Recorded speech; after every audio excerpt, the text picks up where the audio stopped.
Let's take a look at what's going on in the world now. The government of Tonga has confirmed 3 fatalities in its first official update since the volcanic eruption and tsunami which rippled across the Pacific on Saturday. The statement issued on Tuesday said that 2 Tongan nationals and 1 British national died during the catastrophe. It also said the evacuation of some outlying islands had begun following widespread damage, including the destruction of an entire village on Mangu Island. Communication lines between Tonga and the rest of the world are still down and are likely to take over 3 weeks to repair. Meanwhile, New Zealand's military is sending fresh water and other essential supplies, but said that ash covering Tonga's main runway will cause delays.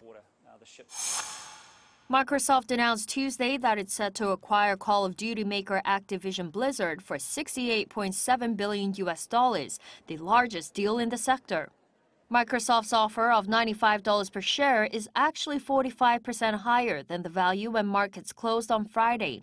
The deal would also make Microsoft the 3rd largest gaming company by revenue. I think that from Microsoft's perspective, they're getting a bargain because they're going to really vastly expand their library.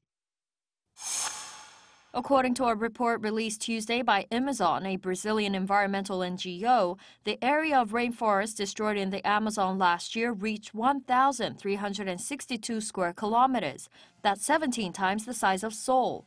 The area lost in 2021 is nearly 30% more than in 2020 and the largest since 2012. On its website, the NGO warned that the destruction is causing serious consequences, including loss of biodiversity, threats to the survival of indigenous people, and is worsening global warming. Some blame loose punishments for environmental crimes in the rainforest after President Jair Bolsonaro took office.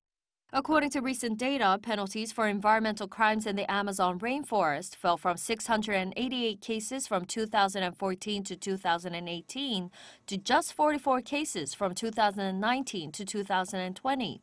In response, an organization consisting of ecologists, scientists, and lawyers filed a complaint with the International Criminal Court against President Bolsonaro last year, accusing him of being responsible for the destruction of the rainforest. Kim Chang-ah, Arirang News.